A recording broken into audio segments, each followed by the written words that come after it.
because product tamperings were relatively unheard of until 1982, did you have any kind of crisis policy in place for this ahead of time, or did you have to make it up as you went?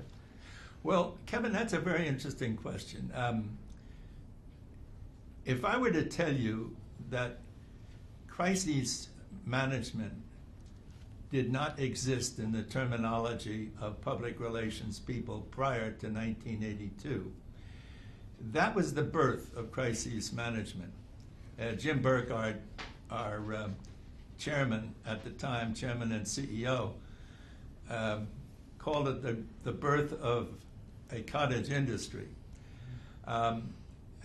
We had plans for the usual type of emergency, and they were not voluminous plans, because I don't believe in voluminous plans that you put in a file cabinet gathering dust, and then when something happens you forget to go there because you're too busy trying to solve the problem.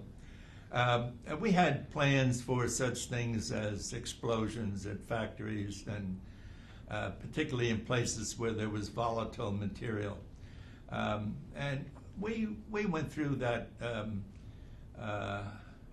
rather quickly and without giving the thought of something of the magnitude of Tylenol murders happening. The one thing that helped us immeasurably, I had a relatively small staff for a corporation as large as Johnson & Johnson.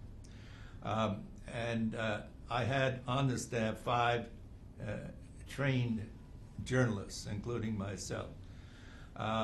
In those days, in the early days of public relations, that's where you got your assistants and your staff from, usually from the field of journalism.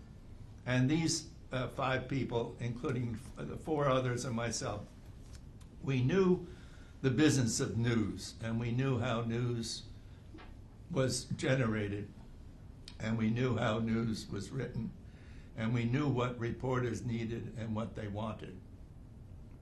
So we felt reasonably comforted by the fact that we were staffed to do it. We did not have an outside agency helping us resolve the problem of handling the emergency. We did have an outside agency helping us bring the product back.